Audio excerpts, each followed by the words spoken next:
the world blind. Please, Lord, give me a sign, a sign. I feel like I'm losing my mind.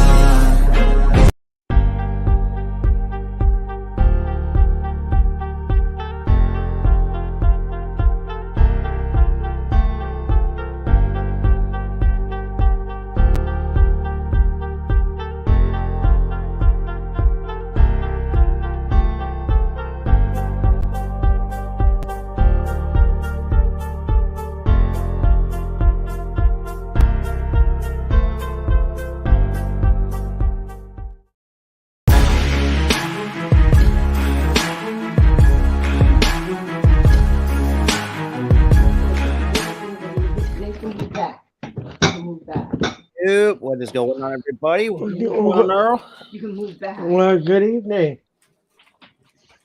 And good evening to you, Robert, and thank you for inviting me Absolutely. to do this Smackdown telecast here tonight from Portland, Oregon. And boy, this has been some week for wrestling. Mm-hmm. Oh boy. Yeah, you ain't wrong. You ain't wrong. No.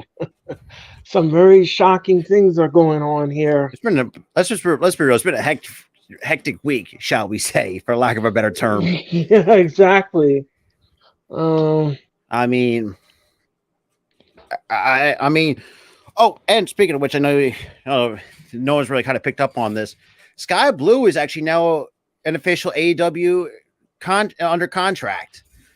Well, congratulations. So she finally signs after showing out for Tony Khan the last ending on Ring of Honor to get her. That was worthy of her as a contract. Excuse me. She got a nice contract from AEW. So she probably, from what I've understood, I think she might be working both AEW and Ring of Honor. Okay, well that's good. I mean, if she can hone her craft, and I mean, absolutely. I mean, she held her own against Jade, even though let's be real, I could care less about her, but that's here nor there. But what juicy stories we got for this week, Mr. Earl? From the Washington Post, the WWE apologizes for using the footage of Auschwitz in their WrestleMania promo. Apparently, it was said during the Dominic Mysterio match that when he used the promo, the package of Auschwitz came in with the video package. This was not good. This wasn't good at all. Because people were angry. People were angry on Twitter, and rightfully so. I mean, first of all, you're not a historian. I don't even have to explain to you what the Holocaust is. Please look it up on your own. That shit. Right. Hey, you're not a history nerd. So then again, though, isn't that surprising that That's kind of Vince would do that with such a thing? Because I know Triple H would. For me, that sounds like a Vince thing for me. That's Vince in the nutshell for me. I mean, it was bad. And the WWE, immediately took it down, and they edited all out of the video when they replayed the WrestleMania package. So I mean, you could have done anything for that Dominant Reign match, and then you do that. Yeah, I mean, this was. I didn't even know that this was happening, Robert. I think none of us. I don't think none of us paid attention to it. I mean, the match itself was great. Don't get me wrong, but the video package. I guess they never showed us the video package itself, and I feel like I think that's where we kind of what's I'm looking for. Kind of not paid attention. But yeah. You see, when he said the line, you think that this is a game and I serve hard time and then I survived. So when he said that, that's when they queued up the video package and they show the Auschwitz thing. And again, like I said, it was a blur because I did not know that was mixed in with the video package. I didn't know that. No, I think none of us did. So to be quite honest, like I thought we should have done it. If we noticed that a lot sooner, like we should have said. I think we just. I don't know. Maybe that's just me because sometimes I feel like I want to do due diligence on things, and it's kind of ugly to say the least. Yeah, I mean, it wasn't good because the thing is that, I mean, this is a horrible week for the WWE. This has just been a disastrous week. And that's what I mean. It's all about disastrous. I mean, you already pulled Drew McIntyre. There's been reports Drew McIntyre got pulled because of the contract stuff from meet and greets and from SmackDown, so we might not be seeing him for a bit. It's just been, man. And I think things too. As much as I not for the tribalism crap, I think this is where I think AEW's kind of been thriving. In a way, the fact that with how WWE has been the last, let's say 72 hours, 48 to 72 hours, give or take. I think they've been taking advantage of, like, in a way, try to put on better shows to not say compete, but try to, I guess, in a way to showcase that, with all in actually going to London, it's gonna be It's gonna be interesting to see. Yeah, I mean, I agree with what you're saying. I mean, Raw was a disaster. Disaster is an understatement. And then you insulted Asuka. Then you have the entire women's division coming after you. That's right. Bad. And it's ironic. As much as I know we give Ronda a lot of shit, sometimes it's like. Then again, I do kind of get her. I can see her point though. Even though it's kind of ironic how much we hate Ronda, but the fact she's like, I don't know what she's actually said, but I know that all the women are been so. I don't want to say. I think frustrated is not the right word. I would say pissed off, for lack of a better term. Yeah, because the booking has been terrible, Robert. The booking is horrible. It's been atrocious. Because think about it, you got Asuka. The fact that she's. I know people may read a lot into it. I think she might actually could potentially threaten to leave and go back to Japan. I wouldn't blame her. And because me and Tar talked about this too. If she was one of the cuts, I would be upset. But then again, I think I can see why. If she does want to go back to Japan. Because me and Tar, we talked about this too on our show, like the potential cuts. Asuka could be one of them. I think they're probably going to try to go like an overhaul on both the men's and women's division. So I mean, I wouldn't blame her to go back to Japan because at least you get treated better than what the WWE. Because Vince doesn't think she's marketable. So, but it would be funny if she went to AEW though, because I mean AEW cares about their women a lot more than WWE does. Think about it. I mean, though some of the women, may not be to one particular taste, but you guys potential stars, not just on AEW television, but even in Ring of Honor. You got Lady Frost, Sky Blue. I can't think of another one right now. I'm drawing the blank off the top of my head. I kind of been slacking off a Ring of Honor television. So, but you know where I'm getting at. Yeah, no, I get. And there's also been talks that AEW might be working with Stardom. So who knows? We could potentially see her in Stardom. Right. SmackDown is on the air tonight. They're showing you WrestleMania right now and what happened this past weekend at WrestleMania. Absolutely. Triple H will be kicking off the show again, and he's coming out to make an announcement. Let's just when we all know that's not going to hold any weight in water, basically. Right. As Earl would put it in his Earlism. So right. I trust me. I try to know what Earl's thinking.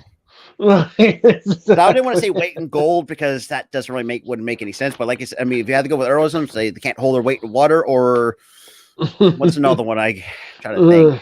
But it's all hog wooey. Mm-hmm. I don't even know that's a word, but let's run with it.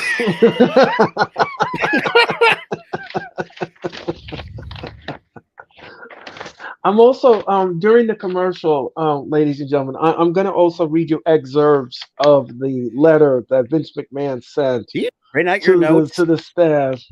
Do you type up your notes? Because that's what I'm seeing on your end. You type up your notes. No. I try to write down as much as I possibly can, and then bring it to the forefront. Okay, because it looks like you do. It looks like your knife sort of you kind of look like you're more professional to type up your notes and shit like that.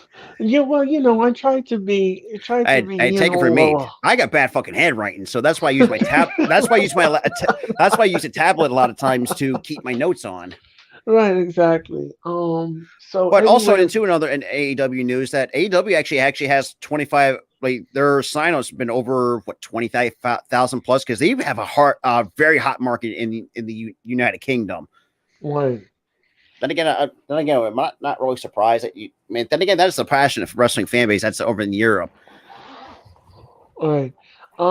We're gonna start off with the Brawling Brutes. Oh, we have a match. Starting off with a match. The Brawling Brutes are heading to the ring. Bangers after bangers after bangers after bangers. Sorry, I had to get my tablet. Yeah. So yeah, Triple H tonight is going to be on Fox, but we're going to start with a match in the Brawling Brutes. This should be good. They're always entertaining. I'm glad that they're starting out with a match. Sami Zayn versus Jey Uso tonight on SmackDown. Okay. Now that's gonna be interesting. Yeah, that'll be interesting. So I wonder who the Brawling Brutes are taking on here. I don't know. I think it might be Imperium. Oh yes, the Imperium. That's right. It is a 6-man tag match with them and the Imperium. And here he comes, Walter. And Earl, I don't know if you picked up that Abyss actually booked that triple threat match at WrestleMania. Who? Abyss actually booked that match between. Oh. Honestly, for those who don't know, as much as Abyss is a decent wrestler, but he's got a really good mind on how to book a match. Yes, he does, and he did a good job at it. Look, I don't care if say, Gunther, Sheamus should have won it. Whatever the fucking result is, it was still a phenomenal match. Was it night one? It was night one? Yes. Chef's kiss on that. Because think about it, you got Gunther, probably one of the greatest intercontinental champions of the 21st century. You got Sheamus, as much as I would want to see him being a Grand Slam champion, another phenomenal talent. Right. But yeah, so the other tag team matches, we got Santos Escobar and Rey Mysterio taking on his son Dominic and Damian. That should be good. All right. They did rename LDF to LWO. Right. So we're okay. So now all 6 men are in the ring. All 6 men. And this could be so let's see. This should be interesting. I got Imperium. All right, so we're on the way, ladies and gentlemen, and here we go. I'm glad that they. Yeah. I'm glad that they changed Butch's name back to Pete. Pete Dunne. I'm glad. Absolutely. Yeah. Pete Dunne now. Actually, I didn't really mind it though, man. I didn't really mind it because I feel like Butch sounds like an old English name. Yeah. Which at the time, as I'm thinking myself, if his name is actually Pete Dunne, then again, I can see why he wanted to change it because me and Key even brought this up. We've seen, wrestlers do not want their actual government names actually trademarks. So I think that's why I think you've seen Gunther getting got his name changed. Same with Pete Dunne. Right. Oof, man. Oh, man, what a Vinci is tough. He is tough. I mean, I think people really tend to forget how good of a tag team, even without Gunther, that Imperium truly is. Right, exactly. They were tag team champions in NXT. Absolutely, and you got because if Gallus does decide to get the call ups, let's say, I would not be opposed if Imperium takes on Gallus. Get that international flavor going. You got Germany taking on the UK, which is will be fantastic. mostly Scottish, anyways.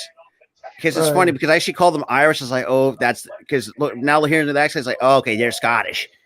But now they're back to full strength now on NXT with Joe Coffey. Joe Coffey is back. I'm almost thinking, I almost have Mark Coffey for some reason. Right. But what up, Rafi? And what up, Chris Tiger Harris? Chris Tiger Harris, how are you tonight? Thank you for joining us. It's a possibility. Anything's possible. And now we got Pete. Oh, Jesus Christ! What a boot to the head. And that's what I've always liked about Pete Dunne. He's dangerous with joint manipulation. Yes. I'm sorry, but it just makes my head just makes me I don't know, nice. I know it sounds weird. Says I can feel that, but when you didn't know actually when you dealt with a broken finger or anything with your joints, it's just I don't know. It hurts. It hurts. It hurts. But seeing Pete Dunne doing this, man, I could feel that. Like they're snapping their fingers. It's like Jesus Christ. But you know what even hurts more? We're going to commercial, by the way, ladies and gentlemen. You know what even hurts more? I think Gunther's chops. Yes, but I think his chops have been getting very weak. So shall we? If you listen to how his chops is, but then again, I do feel like he was I think because if he was at his full strength, yeah, absolutely not. But I also think this will come to the fact that I think has told him to tone it down a little bit. So, I mean, look at his match with Sheamus, man. His Sheamus's chips was like raw hamburger meat at the end of Clash at the Castle. Like, exactly. God. Yeah, I mean, look what happened at WrestleMania. What he did to him. Woo. I mean, everything that he does hurts. I said that on my show last night. I said everything this man does Gunther's hurts. a phenomenal talent. For a guy that, if you think about go back to his original days, he was a green hair, overweight, early start professional wrestler, and see him now, it's fucking nuts. The dude's an international superstar. I mean, the dude killed it everywhere. And the fact that the first person that Pete Dunne encounters, it's kind of giving me a recall to when Walter made his debut on NXT UK at the time when you had Pete Dunne as the NXT UK champion at the time. Right. And also, man, I feel bad for Finn Balor too. Good Lord. If anybody doesn't know what I'm talking about, go look. Oh, good God.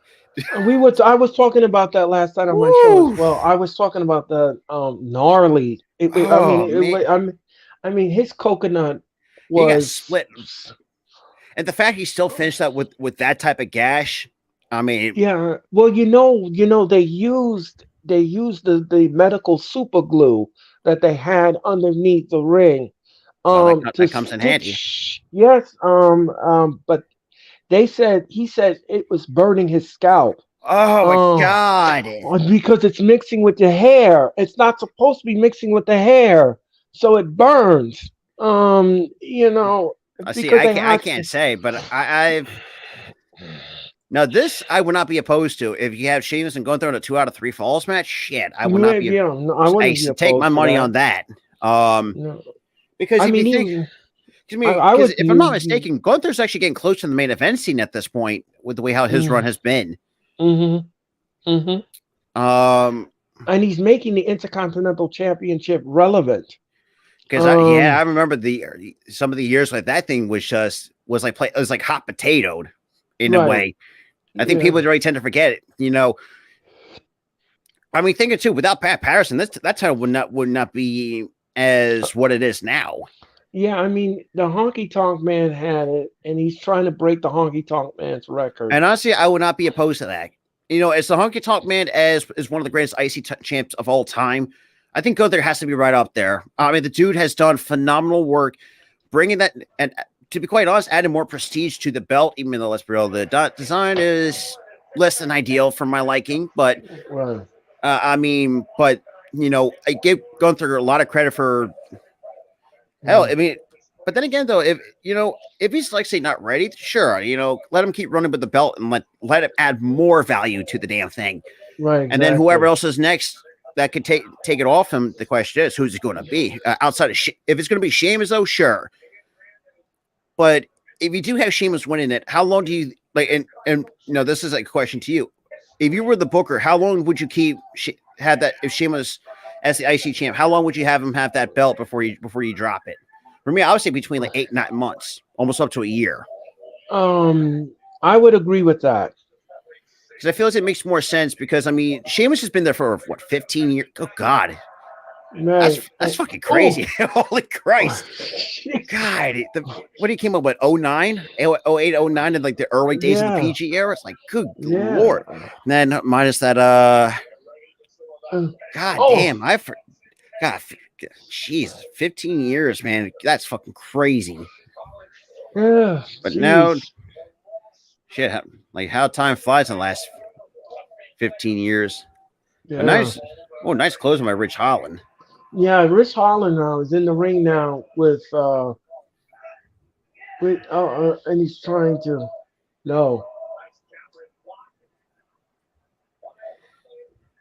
look out. What did he do? Oh. 1, 2, no sir. Got a 2 out of it. By the way, I just want to let everybody know, in wrestling news, wrestlingnews.com says that when Lashley, if you all remember Bobby Lashley, he was scheduled to be on the stage with the Andre the Giant. He was supposed to have an interaction. He was supposed to have an interaction with Big E on the stage, but Vince McMahon pulled the plug on that. Well, I'm not surprised. He says just go out there and wave to the audience. Quite frankly, though, I mean, it would not just that. I mean, he could have also had a match with LA Knight on WrestleMania, but that got scrapped. Yeah, they pulled that. They pulled the plug on that. And honestly, I'm planning to make a video talking about that, and I feel like he's kind of getting really misused in this company. Yeah, I don't blame you, Robin. I mean, the whole thing was just absolutely ridiculous. What Vince McMahon did Monday night was just absolutely ridiculous. I mean, the dude, you went from a guy like treated him like he was like a manager of the Triple M, which I could care fucking less for that. Right. And then he had Triple H finally break him out of that, and it's like the dude is a phenomenal wrestler, a phenomenal talker on the mic, and yet you decide to drop the. And if, for those who don't know what I'm talking about, it's been nothing but this is a continuation pattern. Because look at the different potential superstars that they dropped the ball on. Yeah. Like LA Knight, they're right now Karrion Kross, if they did not, made him lose to Jeff Hardy and lose all the credibility he had coming from NXT. Right. Aleister Black. Who else am I? Buddy Murphy. Yeah. I mean, who? Damien, that's all me and Tyler always said. This company will be off when Vince McMahon is 6 feet under and rotting in hell where he truly fucking belongs. And I'm not the kind of person to wish death on somebody, but if that's the case for and we know that Endeavor's also not happy with him either. So I mean, it's kind of ironic how Ronnick's coming full circle. Yeah. Let's hope so, because man, the dude has not been seen on TV. What handful of weeks? How long has it been? It's been a handful of weeks. You're absolutely right. And the last match he's had was with Rey Mysterio way before WrestleMania. Yeah. And it's sad for a guy like LA Knight or Eli Drake. I mean, think about it. Go back to his time with Impact. It's like, where the hell is this? The dude's and I think also held a couple of world champions as well in the other promotions he's been in. It's like, right.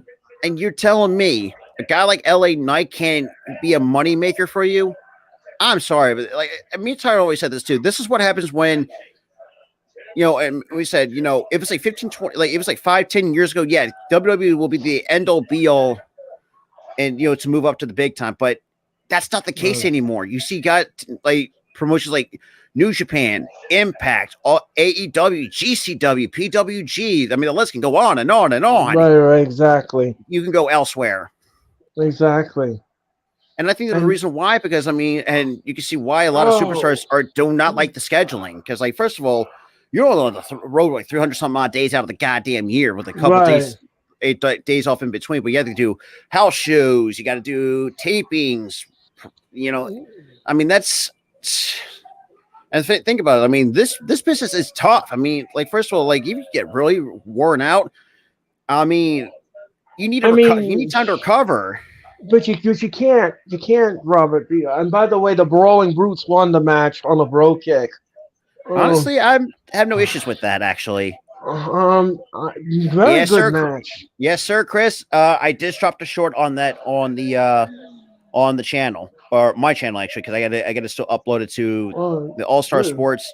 Oh, speaking of that, we are coming to you live not just from my channel. We're coming from Earl's channel, the All Star Sports. Let's Talk Sports. Link is down below as well. Make sure you hit the like button over there. Hit that subscribe button. So we're almost halfway to 200 subscribers on the All Star Sports Network. Actually, we're at 140. Honestly, I have no issues with that outcome. No, I have no issues with it. Sheamus wins with the bro kick. And up next, ladies and gentlemen, we're going to show you, we're going to take you back to Monday Night Raw and show you what Brock Lesnar did to Cody Rhodes. If anybody not saw how bad it was, I mean, go check our Better Girl watch along. And like, we were so we wanted we're talking about like other random crap because it was just so terrible. I mean, this wasn't good. The way Earl put it, it was hog hooey or hogwash. You know, well, yeah, it was just hog wooey. Well, that's the way I put it.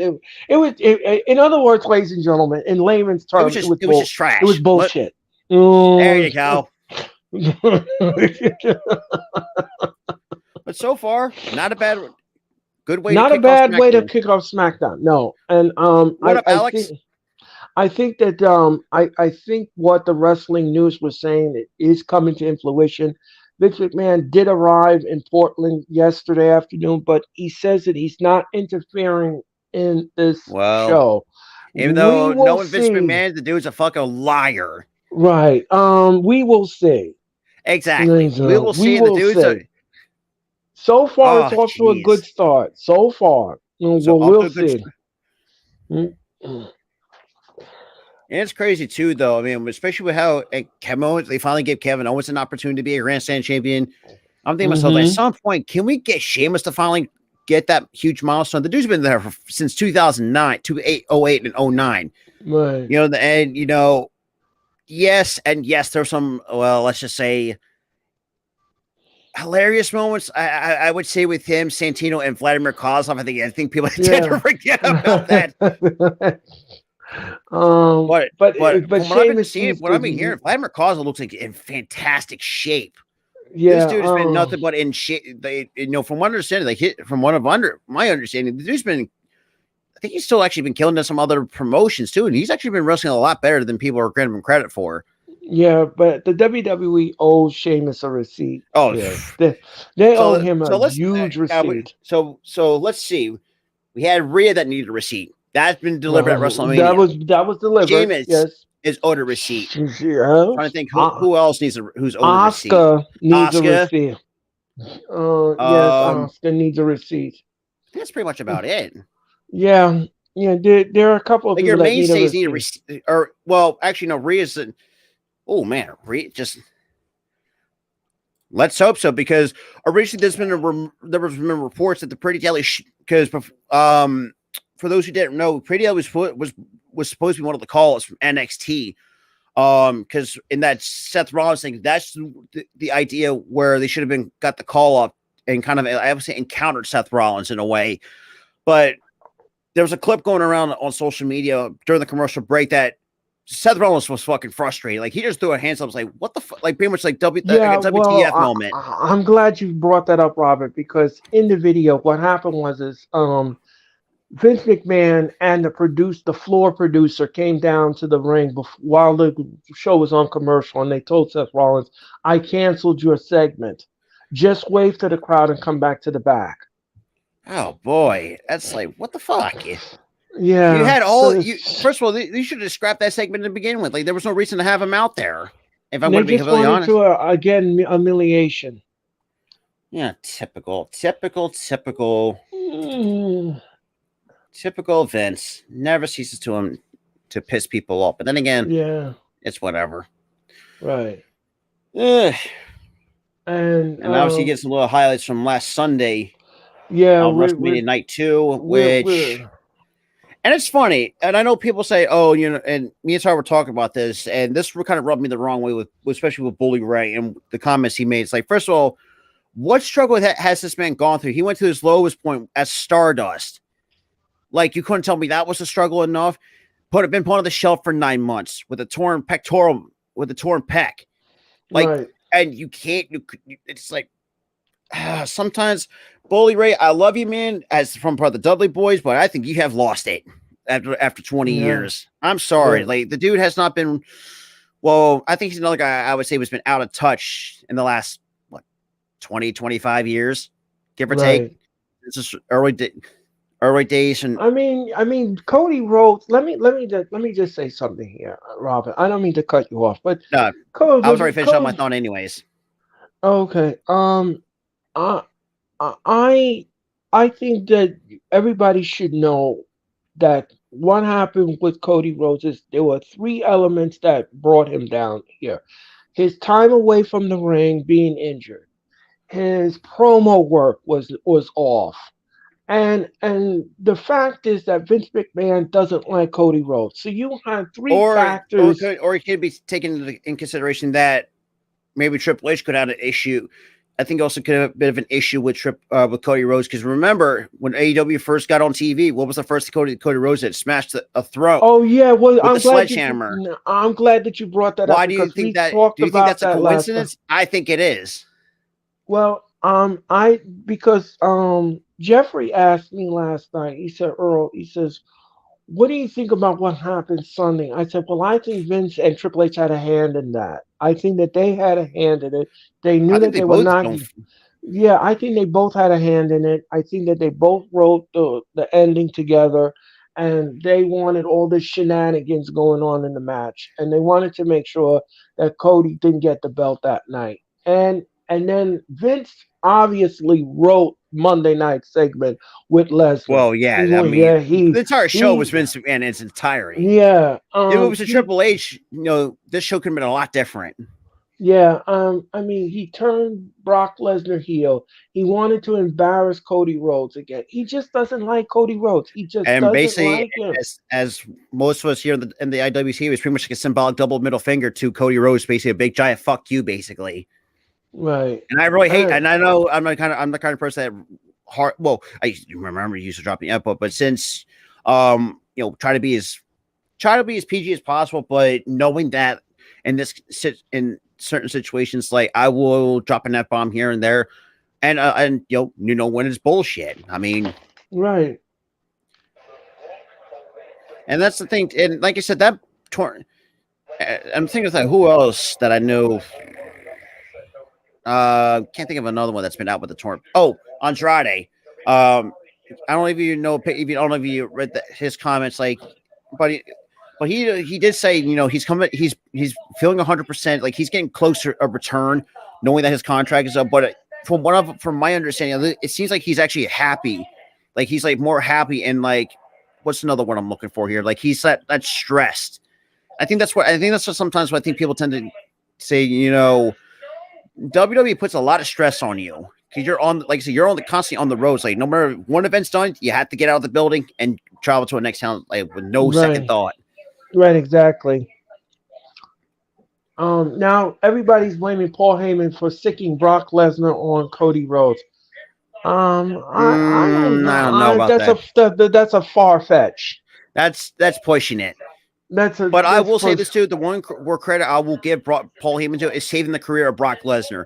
Because for those who have not really listened to the story, how he and Brock got paired up, before Paul Heyman was an advocate to Brock Lesnar before I think it was 02 or 03. He pretty much said the company said oh, they should make you a Russian big. I'm just like, holy shit! They could have been ruined Brock Lesnar, who was at the time known as the next big thing. And the fact that, could you imagine them dropping the ball with him? Oh, good Lord. And this was over 20. This was over 20 years ago. Holy fuck! I'm just saying. Exactly. You're not wrong. Then again, that is Vince McMahon in a nutshell for you. The dude knows how to drop the ball with some people. If you're not because I mean, the dude's like, if you talk about the pickiest of person, Vince McMahon pretty much fits that category. Like, if you're not if you're not like say over 6 feet, 7 feet, like if you're not like super muscular, like then again, Vince doesn't care because remember we've seen that all the time. If you're not, but it's going to be interesting to see what's going on. It could be interesting. God damn it, Davey! You know what he does? He does have to hold a fart. But then again, though, if Umaga was still alive, man, he'd be so, man. I know he's probably looking down on his nephew Solo, man. Right. Honestly, this is the man. Can we just? I don't know, man. I just want to see Solo actually win a freaking goddamn title for crying out loud. Right. Could have been North American champion, but that wasn't the case. They had to decide that on a ladder match, which was a load of crap. Well, we'll say. Paul Heyman said if he doesn't solve the Sami Zayn problem, then you are going to solve our problem tonight. What does that mean? What does that? I know this may sound far-fetched. I think we might be seeing the downfall of the bloodline. I think the first two members could be out. Is going to be definitely. And here comes Ricochet. But yeah, so we'll say that's a far-fetched idea that came to mind. Yeah, but that segment that Monday night that was a lot to deal with. That was a lot. I don't even know how I got through that telecast. I really don't. I don't know how me, Tyler, and Jeff actually sat there for 3 hours watching that shit. I just like it was bad enough. I actually wanted to go downstairs and grab alcohol and just drink. No, trust me. Like it's just one of those shows that wants to make you drink. Yeah. So I think everyone knew. Will take on Ivar next. Go ahead, Robert. I'm sorry. So Chris Harris actually said, me personally, I think Cody was going to win at Mania, but both Vince and Triple H changed the script. I mean, why does Sami? Yeah, I think. Well, I just want to just tack on to that.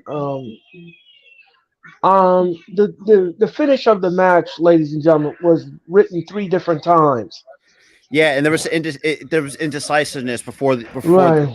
I think. Right. Because I think this is before WrestleMania.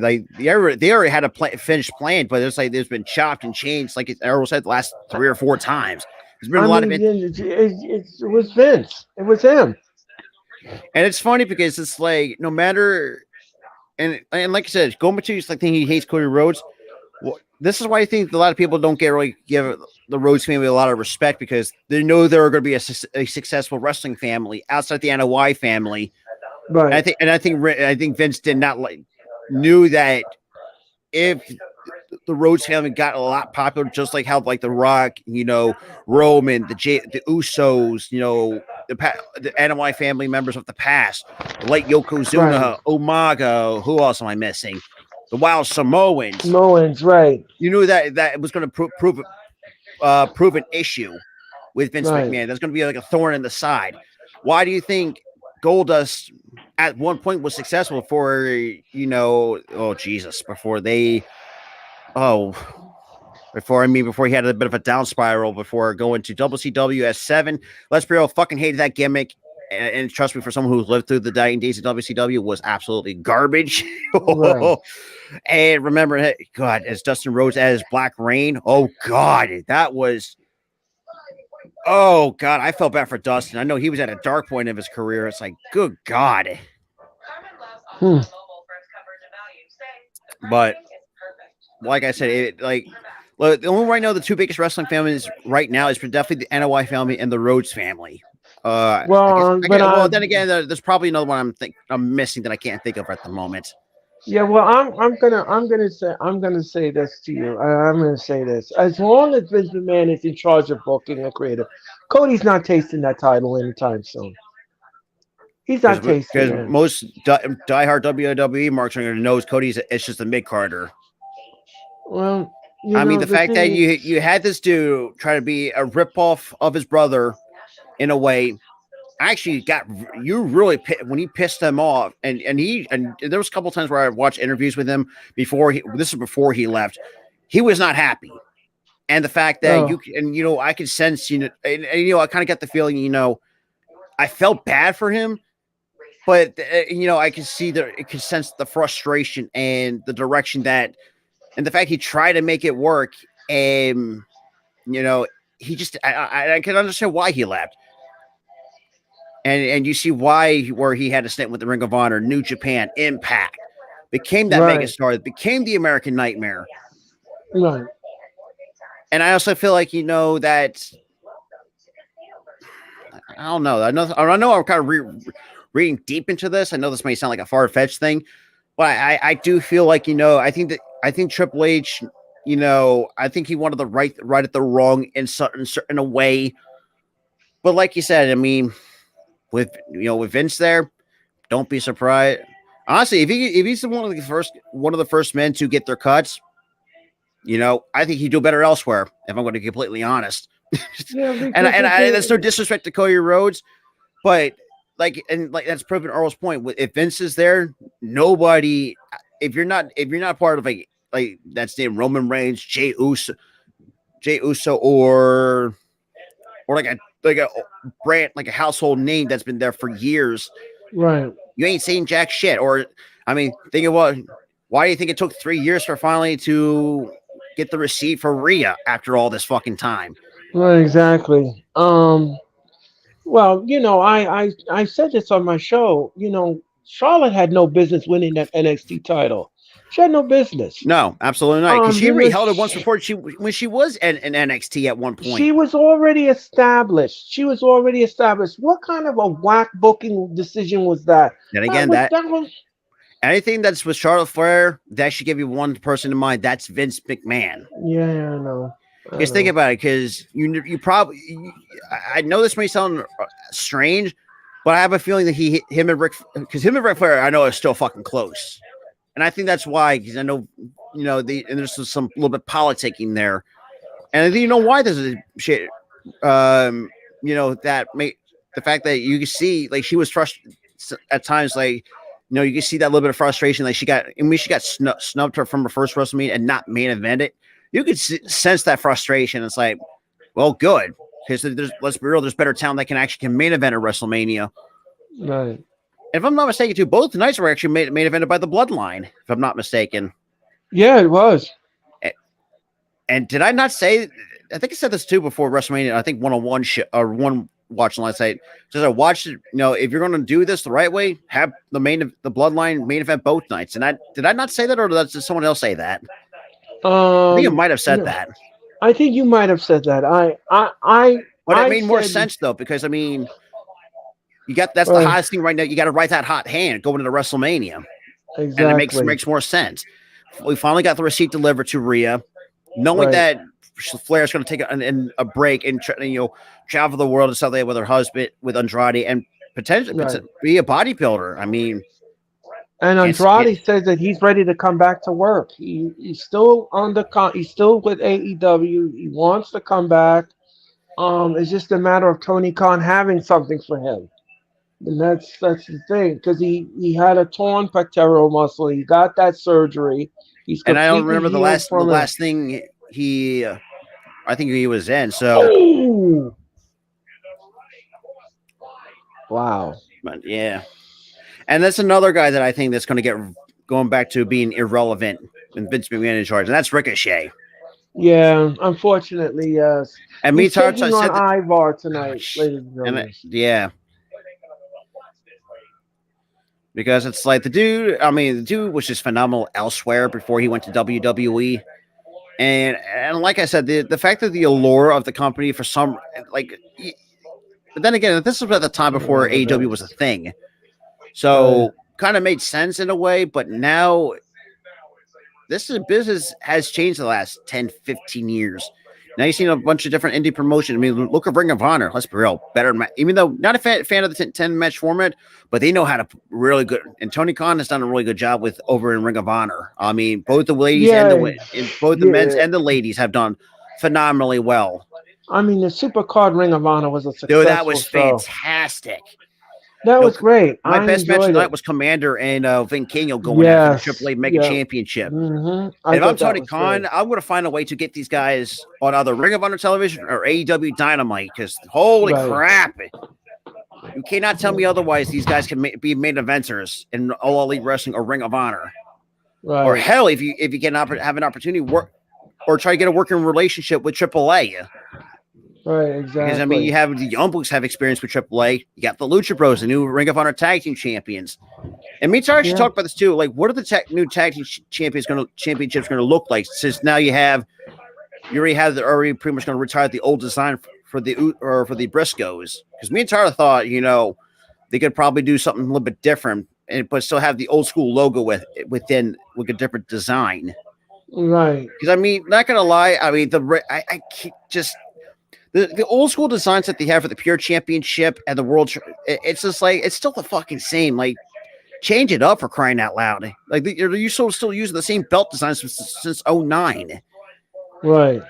Exactly. Like, and we go back to like when Adam Cole was there in 2015, 2016. I actually did not mind that design. Or when Roosh had it, I think in 2019, I think it was, before they went under.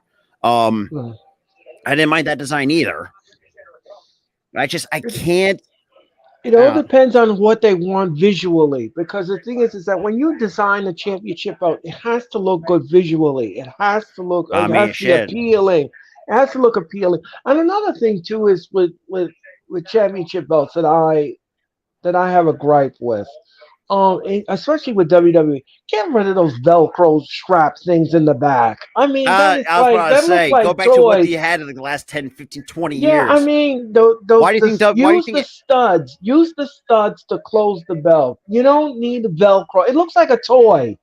It looks like something you make for a child. When you have Bianca Belair get her hair get cut on it, and I was like, oh God. Yeah, it just doesn't make sense. Like, why do you think AEW or Ring of Honor like have to still keep the old school way? Not gonna lie, not a huge fan of the New Japan heavyweight title design. Not a huge fan of it. Never have been. What do you think about the trios belts? I actually like that. It kind of gives me old WCW tag team vibes. The way that the design. Yeah, I agree. I agree. That's what reminds me of from like 1999 in that way. And yes, me and Earl are showing our age. Yes, we are old. yeah, we are. We are old school wrestling fans. Me, but you kind of get the point. Yeah, I don't mind it actually. And I also like the design. I also like the design for the 6-man tag team belts as well. I also like the women's belt in AEW. It reminds me of like an NWA days or something like that. They finally changed it, because remember when they first introduced it, it looked like a fucking toy. The way they had the design. Right. I'm thinking myself, thank God when they brought a new designer for that. I was like, good thing, thank God. I actually don't. And the international championship, don't like that either. Actually, I like that. Yeah, because it reminds me in a way of, I'm not going to call it's basically what. God, how am I going to put this in comparison? God, I can't think of one at the moment. I'm drawing a blank right now. That's really that's going to really annoy me. But the one the two titles, or one title, I think that sure deserves another fair shot. It's the European Championship for me. For me, I just feel like it just never got its fair shot around. If you're going to have a title as the European Championship, keep that for your European stars, like. Oh, I don't know, like Sheamus, Drew McIntyre, or who else am I thinking of? I can't think of at the moment. I'm really drawing a blank right now. But you kind of get the idea. Keep it sticking within, make it live up to the name as the European title. But I think it's another. And for the love of God, can we have the big gold belt, for crying out loud? For the love of God, it's simple. Don't fucking change it. Just. Like, can we have that back for crying out loud? And also, can we just get rid of these fucking dime belts? For the love of Christ, they look fucking toys as well. God, we went from a penny belt, now it's one nickel belt, for crying out loud. Exactly. I mean, damn, look at the tag team titles they had from 03, from 06, or back, if you think about it, the late 1990s, or the early 1990s. Yeah. Like, fuck.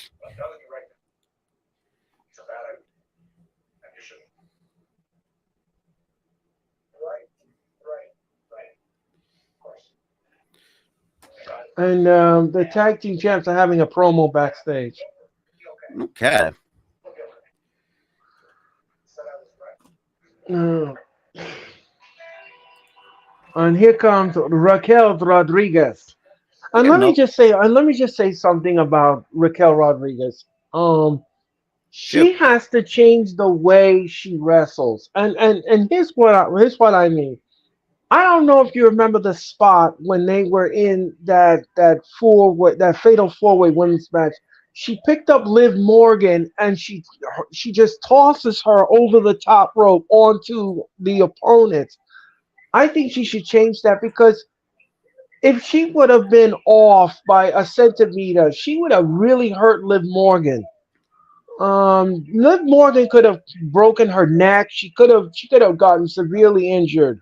And me and Tyler also said through I think Liv should be the next one, could be potentially be the next cut, and actually go elsewhere and perfect her craft.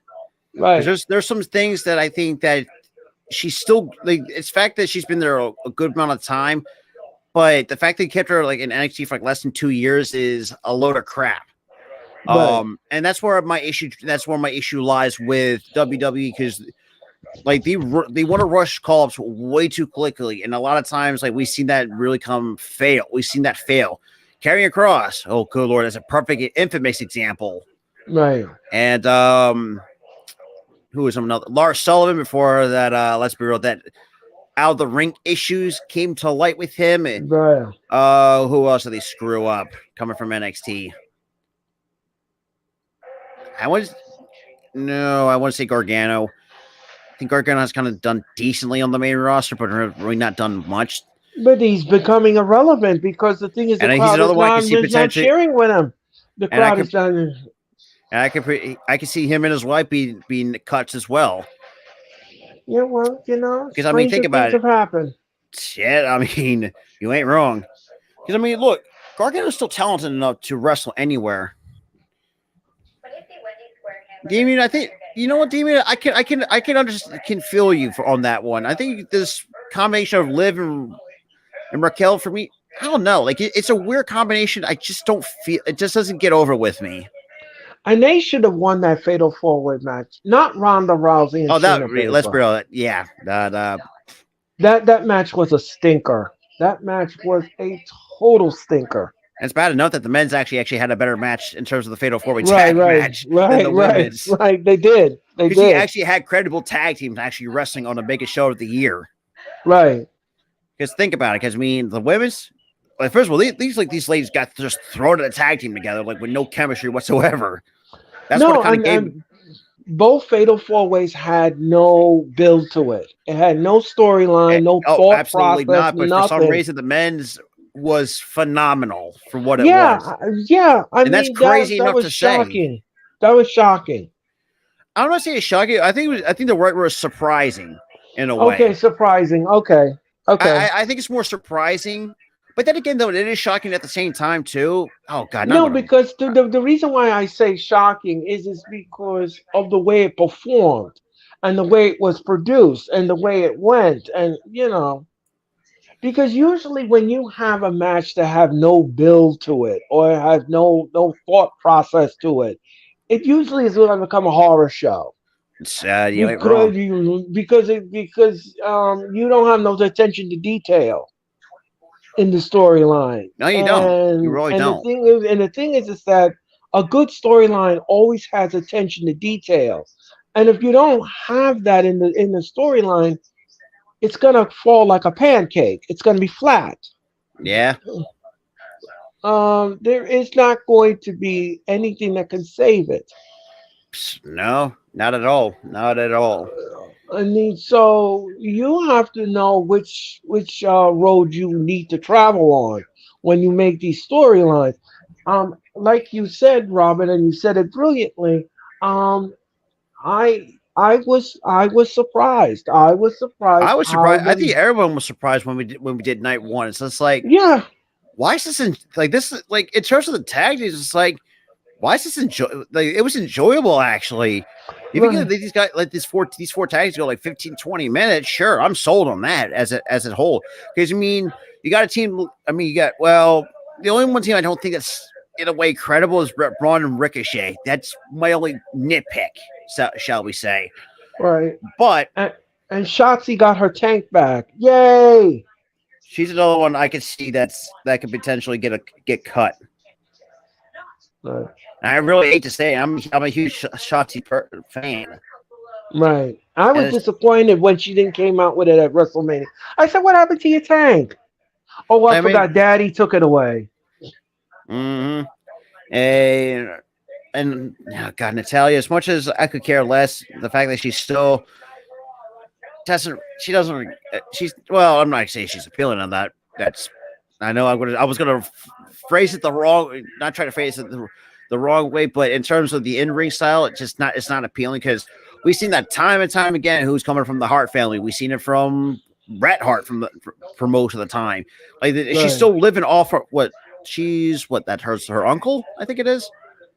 I Who? would Natalia Bret Hart. I think no, because her dad. Okay, so her dad's Jim the Jimmy Anvil. Anvil. Right. So I think God, these wrestling fans are fucking nuts. It's like they say you got this person, your cousin, twice removed. You got your. I was like, good lordy. But the fact that I mean, look, she's got to do something that's not, kind of because there's in a way like she's kind of blatantly in a way like a carbon copy of what Bret Hart was, in a sense. Right. She's pretty much like the Bret Hart of the women's division, if that And makes sense. right. And I To be honest with you, Robert, to be honest with you, Natalia really, I don't know about you, but for me, I think Natalia's ship has sailed already. her Um, shit's been sailed for the last few years. I mean, she hasn't won a championship. She hasn't done it. I mean, she's been with WWE for over almost 12 years. I haven't seen Natalia in any kind of spot or if getting conversating for a women's title match. I mean, I I don't know why she's there. I don't understand why she's there. Is she Um, there to job out? Is she there to? I think that she's in that spot where like what Dolph Ziggler is going to be in, and and that is a good point too. And you also think, yeah, because the Usos, man, with all the legal issues that they've been dealing with, yeah, that's well, I won't say the Usos will go, but knowing that night, but then again, anything can change. I mean, we've seen top stars walk away from like the company from WWE once before. I mean, shit, if you think perfect examples. I mean, after that, I don't remember the Montreal screw job like it's yesterday. That pretty much sealed the deal when Bret Hart jumped shit to WCW in early 1998. Right. You also had Hulk Hogan jump ship to WCW and also formed the NWO. Right. Now, granted, a lot of times, yeah, there was some good wrestling history being made, but sometimes obviously for the good reasons, but there's sometimes for the wrong reasons. Right. Obviously, in the case of Bret Hart at that Montreal screw job, I can understand that because first of all, let's be real, like, and you also take into consideration there's also some actual legitimate beef between the two, between Shawn Michaels and Bret Hart. I think people tend to forget about that. They did not like each other not from a storyline perspective. But 1, 2, 3. Shotzi and Raquel win the match. Not bad. Could care less. Right. This is basically what we term a bathroom break match. Right. And they're getting ready for that women's tag team match on Monday Night Raw. Oh, God. When they're taking on Lita and Becky Lynch. Becky Lynch, yes. Lita and Becky Lynch. And I'm not going to be available because I will be live for the WNBA draft with Code. Okay. You know what? It's a possibility. I don't know exactly when their contracts are up. And here comes LA Nines. He's backstage now. Oh, can With also too when the budget cuts come, can you just cut Emma and Matt Cat Moss? Because right, I could care less for these two. right.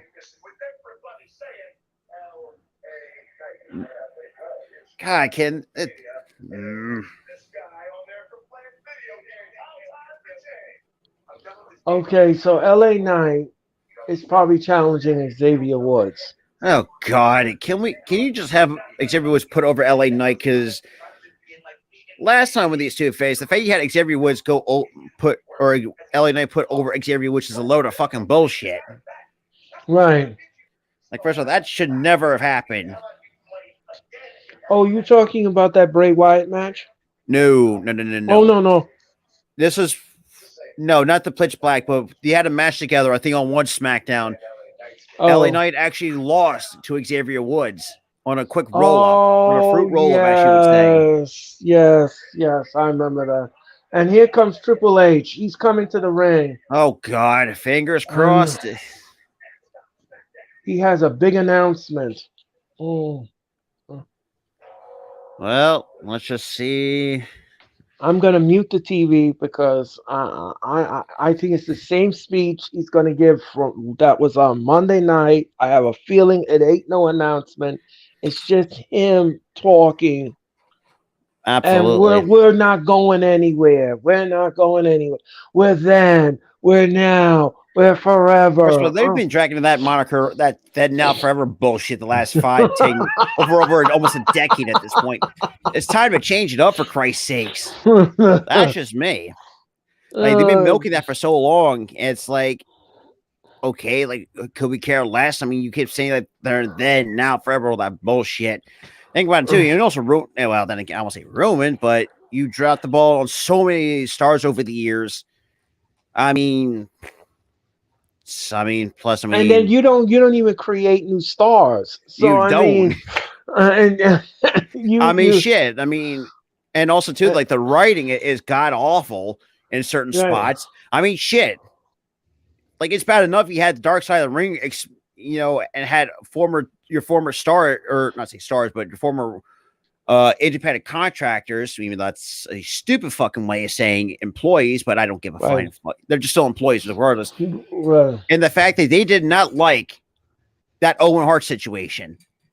First of all, you try to pull it, and you that's still, I'm not. I was kind of young when Owen Hart passed away, but I didn't really get started to like actually be a full time viewer since 1998. So I really can't say on that. But when I look back on it, it's like, oh God, that's man, it's just I have no words. No, there isn't. There isn't no words. There is no words to it. But you know something? I everything that Triple H says, I don't believe anything he said. I mean, last Monday night was just window dressing, Or and basically, in other words, it's pretty much just damage control. yeah, Or no pun intended. yeah, oh God, yeah, that's Uh, I won't be surprised they would be cut too. But then again, we see because Bailey, her future might be up in the air as well. Take it for what you will on that cryptic well, tweet. she basically said she wanted to take a break from them But, because look. and who I've can said this. blame her? No, I don't blame her because I said, I said it before and I'll say it Because again. Bailey's so fucking talented for what, even though at this point in her career, but they stuck her in a gimmick that just doesn't sit well. It just doesn't. It just not. It's not working. Right. They're talking about facts about WrestleMania. 8 million social video viewers, and here comes the game. Yep, here comes the game. Again, like I said before, I'll say it again, ladies and gentlemen. I'm gonna mute the TV because I have a feeling it's the same. Robert, you can tell me what he's saying because I'm quite sure. I'm just gonna just listen and watch and see what he said. Yeah.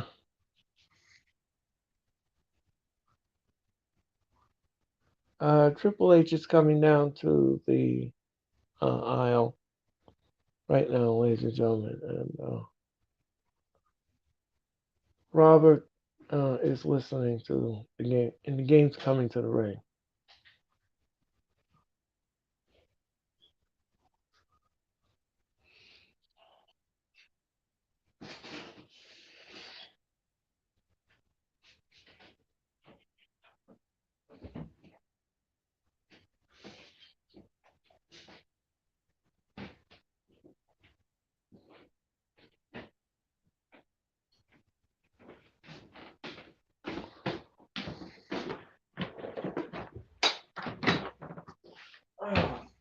Oh, why did I put this button on?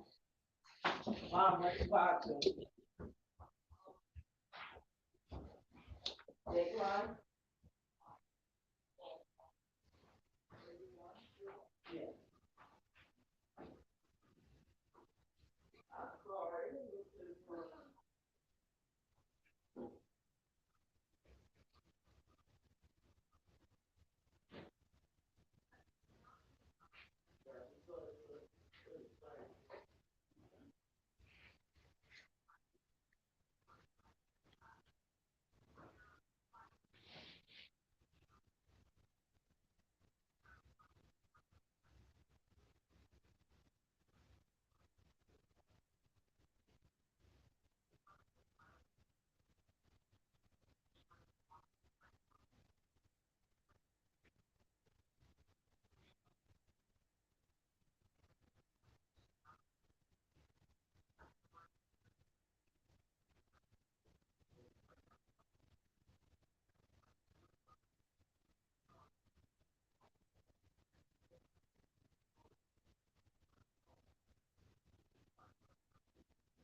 Triple H right now is still talking, and I muted the TV because I didn't want to hear anything he has to say. I mean, Monday night was a disaster, a complete disaster. Um,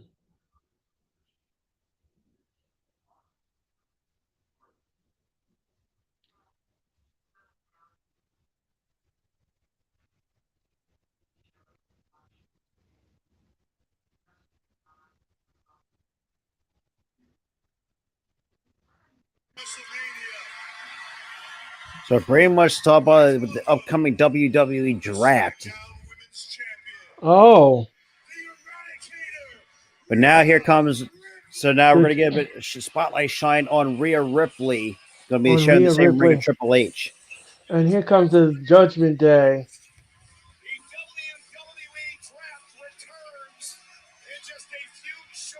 So the few short weeks is the The draft. draft. Okay.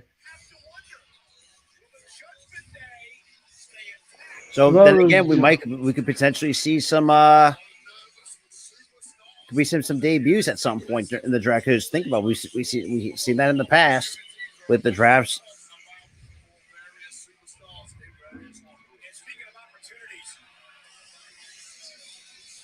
So the Judgment Day is heading to the ring, ladies and gentlemen, here on Friday Night Smackdown, along with the new women's champion, Rhea Ripley.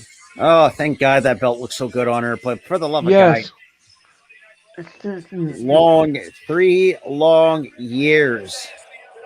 Now, for the love of God, can we get a belt on both on all Judgment Day for Christ's sakes? That would be fucking fantastic. Yeah, well, that'll be good. And then you can add more credibility. I mean, look, they're a good faction as it is, but having them with old WWE gold will be fantastic. Yeah. Both have Finn, or actually no, I would have Finn as the champ, the world champ. I would have or some of the Dominic. IC or the United States champion. I would say the United States, United States, I can see that. and then I would You can have see Dominic Dominic. and Damien as the tag champs. Yes. Mm-hmm. Yes. Yeah, that's all it was. It was a fucking for the announcement for the draft. Thank God. But at least it was a little bit different, though. At least, pretty much talk about, like the numbers that they set are broken or like the record, all this crap that they did for WrestleMania. So, I mean, that was pretty much about it.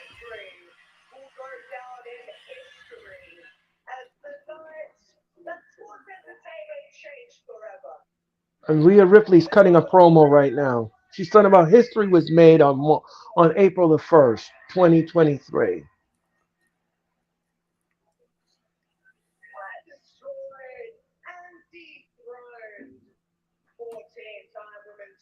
I dethroned 14-time women's champion Charlotte Flair. Oh, thank God. Good match, though. Just Yes. Everybody look at mommy, new champion.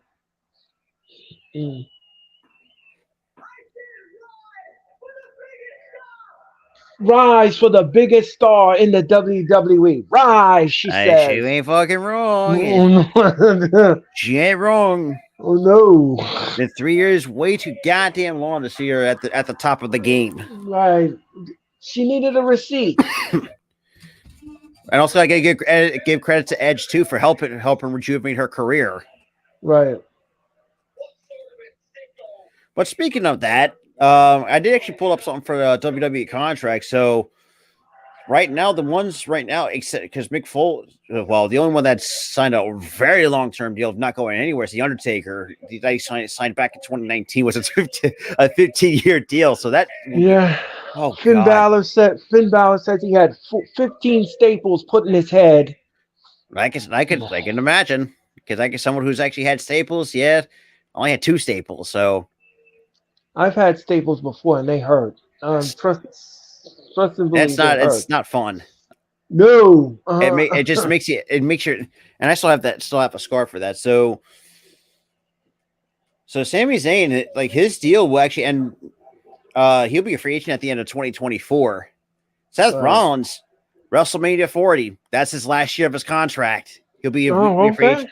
So Seth Rollins, he did say that his contract has 2 to 3 more years left. So his contract won't expire till April of 2024. So he'll be in time for WrestleMania 40. Okay. So Roman Reigns, we don't know He said, I can talk all night, says Dominic. Well, you lost at WrestleMania, so I don't know what you're bragging about.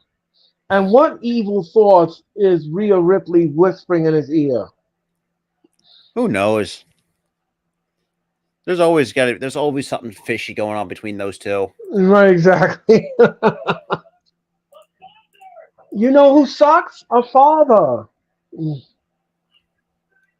And he left me in prison. Oh, jeez. Here Oh, we go. they're still milking this. No, jeez. I couldn't hurt my own father. I couldn't hurt him at WrestleMania. I couldn't. I love the spot. The spot that I love the most in that match with Dominic and his son was when Dominic was trapped in the corner and the father took the belt off and even though I didn't really think they were going to pull that off on a PG product. They did. That was surprising. I was like, damn. Okay.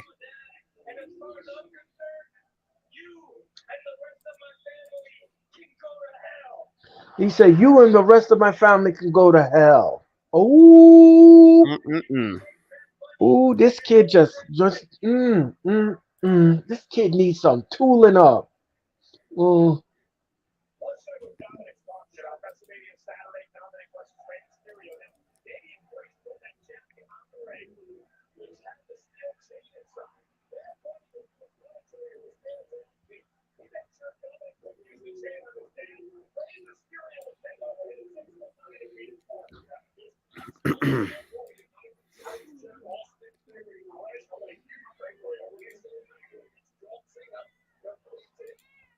And then this happened last Monday night to Mysterio.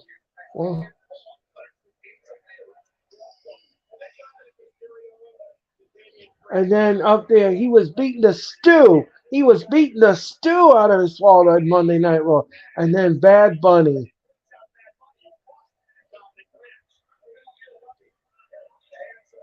And then, Bad Bunny punched Dominic. And then Damian Priest brings Bad Bunny over the barricade. Yeah.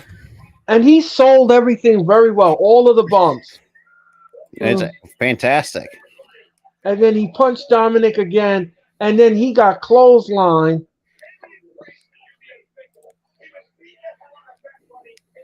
And he would choke slam Bad Bunny right through the table.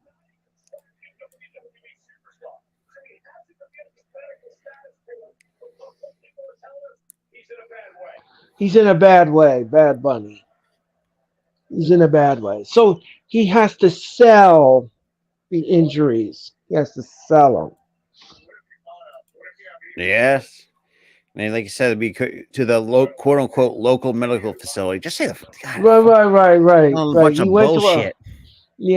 That's Vince's words. Local medical facility.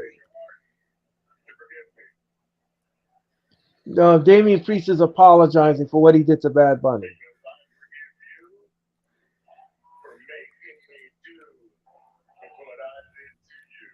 I forgive you for making me do what I did to you. No, he's not sorry at all. No. But it makes sense, though. I mean, there's some little history there. Right. And here comes Rey Mysterio and his tag team partners. Rey Mysterio and Santos Escobar.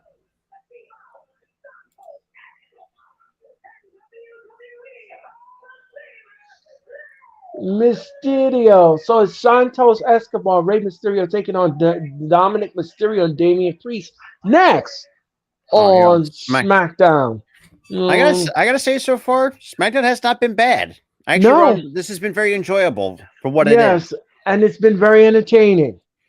And that's saying, and I should tell you, like this is probably mostly Triple H's doing. Yeah, well, you know something. I'm not going to say anything until the end of the show credits and the the ending that should tell you like who pretty much was in charge tonight. What up, Blake? What up? I'm having fun though. I mean, look, I'm the having Boy fun. Kick it off. I thought Ivar and Ricochet was a really good match for what it was. Yeah, that was good. That was got decent. And you got a little decent match between Raquel and Liv and Shotzi and Natalia. Yeah, could care less, but it's theirs there. Yeah, it's like I don't think none of us. Honestly, I'm not really impressed with that. Hello, Blaze Radio. How are you tonight? Hit that like button. Thank you. It pretty much says sorry, but I'm not.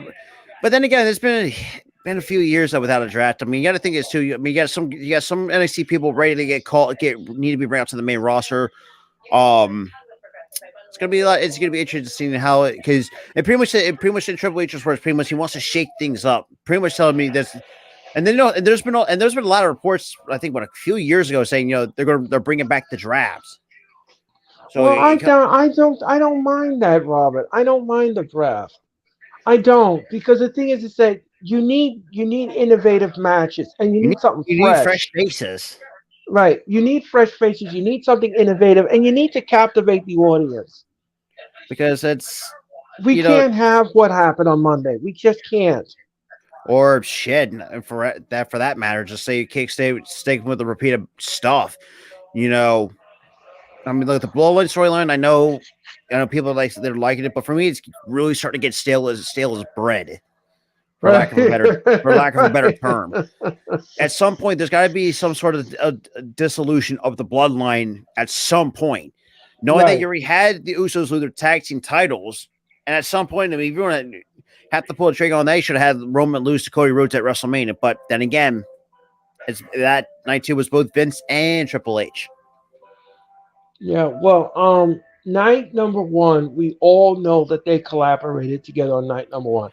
Now, night number two, that was all Vince. I don't care what anyone says. That had Vince written all over it. First of all, if you can't tell me that Brock and Omos was a Triple H thing, I don't know what the fuck to tell you, because that's a Vince thing. Exactly. That match was Vince loves big, meaty men. That's just who Vince McMahon is. He loves big, meaty men. Yes, and we're not going there. Well, don't take that out of context. But that's just who Vince McMahon has been for decades at this point. Yeah, exactly. Because think about it, he's trying to find the next. Because without Hogan, I mean, was it Hogan after he left? Vince McMahon couldn't find the next Hulk Hogan, so to speak. Right. Was it the? You might know more about that than I do. You experienced the golden era of WWE. Yeah, I did. Or WWF at the time before exactly before that pardon little bit. The pun. Yeah. Yeah. I mean, he was looking for the next Big John Studd or the next, Hulk Hogan or the next, those big men. Vince McMahon don't like little guys. He don't think that they can go over.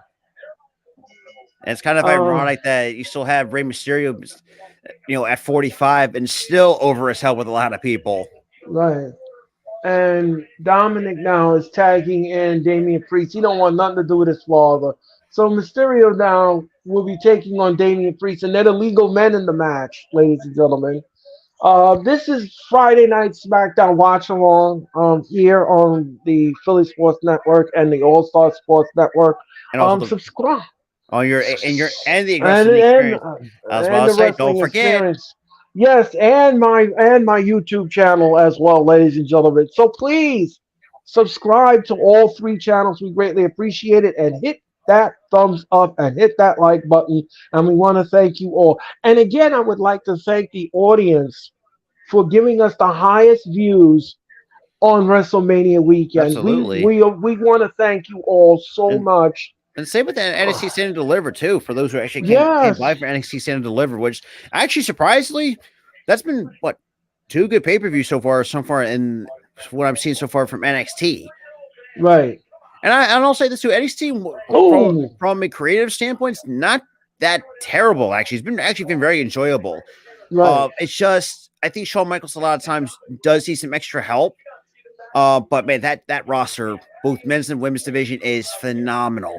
You got Dragon Lee, Wesley, Zoe Stark. I'm very getting very favorite with.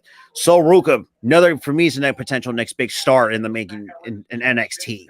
Right. I mean, you also have Indy Hartwell, finally, long time overdue for someone like her who's been floundering over for about a year in NXT with no sense of direction, but now finally given her the opportunity to be what she can be. Well, But like I said, I mean, if it was Zoe Stark's a women's champion, sure, I would not be not opposed to that because Zoe Stark's just fantastic in the ring. I don't care what anybody says. If you can't tell me that she outlasted most of the women on the main roster at the Royal Rumble, for crying out loud. Same with, like I said, Roxanne, Indy Hartwell, Zoe Stark. 3 actually did really well in that women's Royal Rumble this past January. Right. And you can't tell me that. And they get a nice crowd reaction, but the women on the main roster can't. That should tell you something. Exactly. Ooh, Insecurity by Santos Escobar. And he splashes Dominic Mysterio. And what a tilt-a-whirl backbreaker. I haven't seen that in a while. Another one by Santos Escobar. Oof. By the way, ladies and gentlemen, Jessica Carr is the official for this contest. And you know something? I have to give Jessica Carr her props. She did a great job. She did an excellent job with that audible for Shane McMahon. I mean, she did a phenomenal job. Absolutely. As a professional, for what she did, she used her headset, she used the earpiece she had to call the audible, and it was absolutely. I gave her props on that. I gave her props. Yeah. She did a good job. And not just that too. You got to get props to Snoop Dogg, because there's been a lot of there's been interviews where actual WWE staff doesn't want to do not want to call it audible because they'd be so uncomfortable in that situation. But you have a guy like Snoop Dogg can pull that out of his bag better than most of the guys on the main roster. But then again, it's also kind of fun to see the Miz get his ass whooped. So I mean, it is what it is. Yeah, I mean, I gave both of them kudos. I really did for doing that. He tore his quad. He has to have surgery. Actually, we kind of found out it was a pop knee, so he might not have no surgery. Now it's a pop knee. They confirmed it was a pop knee. I thought it was a quad for some reason because and again, anything with the McMahons and the quad injuries, that's just kind of ironic. Yeah.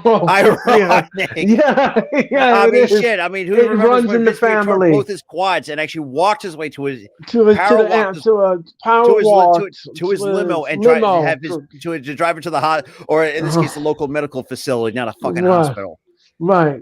They don't use that word anymore, ladies and gentlemen. They use local thing. Like like Vince McMahon. Oh God, I got to give him more credit where credit is due. Yeah, sure, he brought WWE to the fucking mainstream. I'll give him that. But for the love of God, it's still the same goddamn thing. Like, come on now. No, I know, but he wants you to say that. He wants you to say belt. You can't say strap. It's like no, right. You can't say busted open. Can't say that. Oh, you can't say it's. Yeah, you can't say that. That I can understand. I can understand a lot more. But something. Look, listen. If somebody gets cut in the match and they're gushing blood, that's busted open. You busted them open. Like it's like what other terms do you have to say? Like right. What else do you want me to say? Do you want me to say it's a gusher? Or then again, like, can you say split open on a PG television?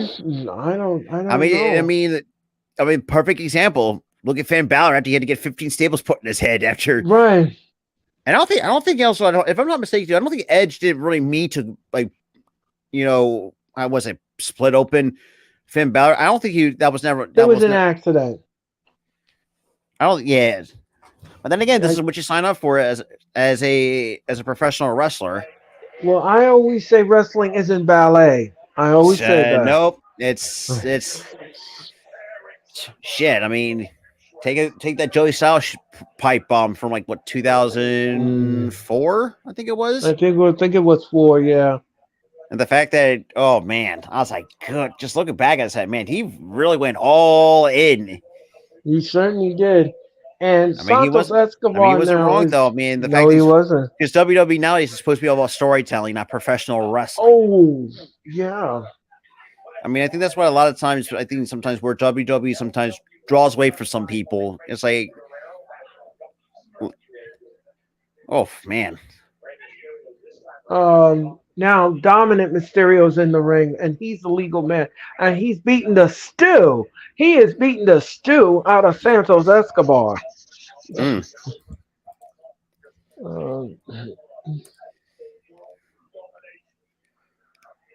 I like this match. It's very competitive. Good. Yeah, absolutely, It's entertaining. The crowd seems to be into it. absolutely. I mean, so far so good for the SmackDown. It's a It's lot of improvement from what we got Monday night. like you said earlier. We had to wait to see the final Right, part of right. The final third. final curtain. Right. I'm not If it's gonna do anything until the final curtain. absolutely because and that'll give us an idea like who actually was in charge of the creative process for the night. Right. Right. Because for me, right now, so far up to this point, it's been pretty much all triple. It feels like it's all been all Triple H most of it. Right. The last almost hour and a half. Right. But it's always that final 30. Well, yeah, usually the final 30 minutes Right. will determine that. Exactly. Oh, Oh, nice head scissor there's takedown. one, two, and he pins on it. Ooh, he almost pinned his father. Oh man, that Feel- would. I mean, I would not be opposed if he actually get the win over his dad again. Anyways, Right. Since the father got the win over him on nice Michinoku WrestleMania. driver 1, 2. And that's crazy too. Like they actually find they're allowing some superstars to use the Michinoku driver. Right. And Dominic now, look out. Oh, sunset flip. No. Ray kicks him in the face, drop kicks him. And he baseball slide drop kicks Damian Priest on the apron. And again, Bang. that's Rey Mysterio for you. 1, 2. No. No, Mysterio gets a 2 count out of it. Wow, Man, nice moonsault. I have a feeling Rhea's going to finally get involved one way or the other. yeah. Oh, he drop kick and his son now. Oh, he's setting up for the 619. Is he 619? No, Rhea pulls Dominic off the 619. There we go.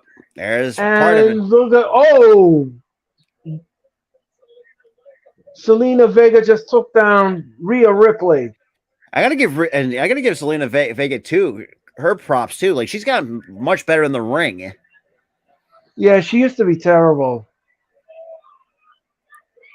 Oh, and Selena, that's the one thing you do not want to do is piss off Rhea. That's the one thing you do not want to do. Oh, and the fact she said just bring us like, oh, you're done. Oh, Rhea looked like she was tripping there. I'm not tripping. I mean, she looked like she was limping. Rhea looked like she was limping. I don't know what happened there. Dial it up 619. Woo! And then and then Damian Priest now. Choke slam. Oh, that is it. 1, 2, 3. Judgment Day wins. Honestly, good match.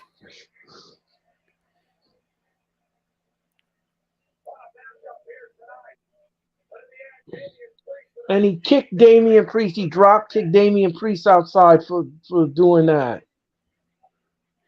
So I was really expecting it because I mean Rhea got involved. I was gonna say, man, you know, maybe Finn could have at least had some sort of involvement. I guess not. Yeah. But hey, good result though. Good outcome. Yeah. Yeah. So we gotta keep Sami Zayn is backstage. I think we're getting close to almost main event time. Yeah, we're getting close. Yeah, the Miz is gonna take on Riddle this Monday night on Raw. Oh boy. Get me some drama, me, because I'm about to go to sleep.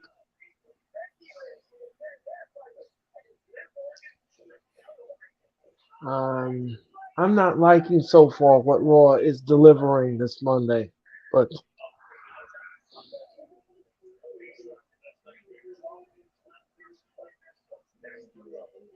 honestly, at this point, I'll say just drop. I'm going to see Lita and both Becky drop the belts to both Raquel and Liv. That's how I see it. yeah, I agree with that assessment. Because I mean, Lita has not done really much since she has not seen much of any reaction since 2006. Right. And she's not getting let's be real, she's at the way past her prime. Right. And no disrespect, I mean, to her. I mean, she's done a lot. Same with Trish. And Becky Lynch is not getting any younger either. I mean, let's keep it real here. I mean, you still got Raquel Rodriguez, who's probably still in her mid-20s. I mean, it's time to do something with that. The same with Liv. That's. Oh, we'll see. We'll see. We are in commercial, ladies and gentlemen. We are in commercial right now, and you are watching. Just to let everybody know that this Monday night we're going to be celebrating our 10th episode of the Raw Watch Along. It'll be our 10th episode, and what are we going to get out of this 10th episode? Probably Jack Squat. Yeah, probably. But if you get like one or two good matches, I'll be surprised. Right. We will see what happens this Monday night for the Raw Watch Along.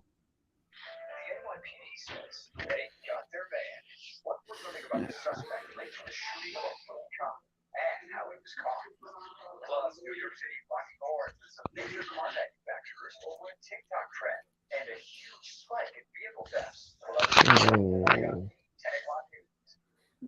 So, again, like I said before, I'll say it again, ladies and gentlemen. We are in commercial for Smackdown. Absolutely. I'm having fun so far with the Smackdown. Decent wrestling, entertainment wrestling. So, just to let everybody know, tonight Rampage is live at 10 o'clock. It's live. It's not taped. For that.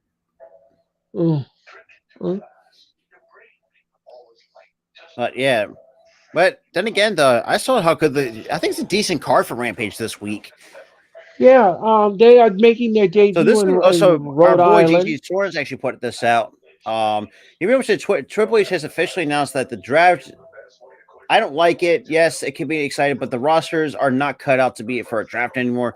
We need the brand split that to end. That will help both shows. I think he's right. But you know what? We still have we probably will get some call ups. We'll probably get some call ups. Let's hope so. We'll hope so, and they'll probably thrown in the mix of the draft. Just to be fair, though, I'm really worried for whoever's getting called up for when whoever's coming up from NXT. That's really worrying to me. It depends who. Yeah, because we've seen they just do not care. Right. But and speaking of that, especially from that Ricochet match, so even DJ put this out, says pretty much Ricochet got a victory on TV clean.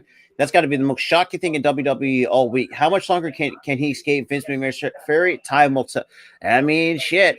You ain't wrong about that.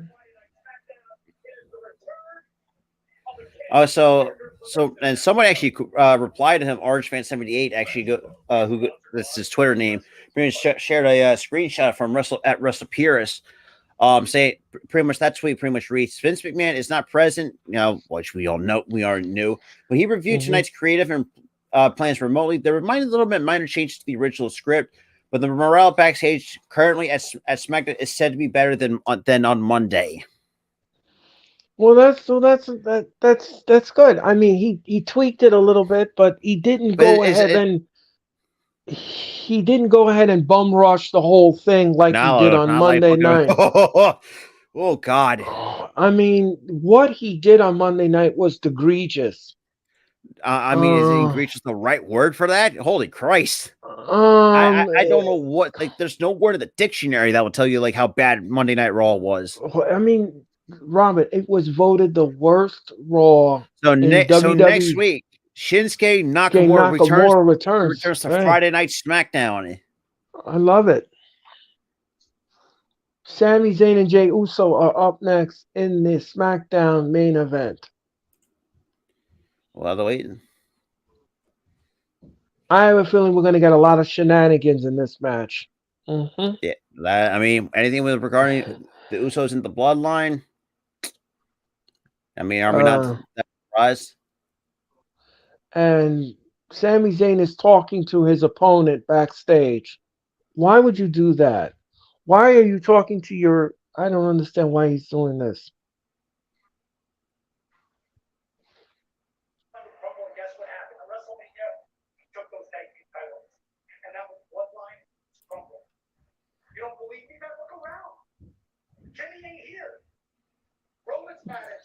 Jimmy ain't here. Jimmy is here.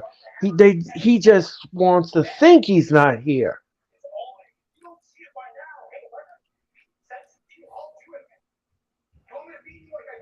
Now the question. So, Earl, let me ask you this: when do you think they're going to let, or when do you think Gunther's going to drop the belt? For me, I have to say I'm going to say SummerSlam. I think Gunther's going to drop it at SummerSlam.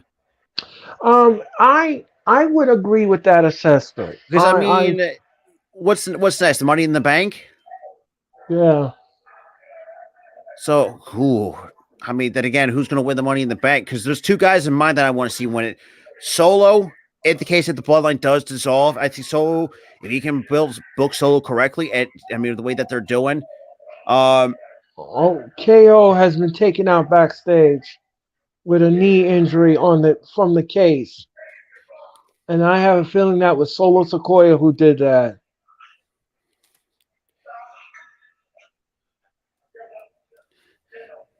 And well, that's one part of the shenanigans going on. Yep.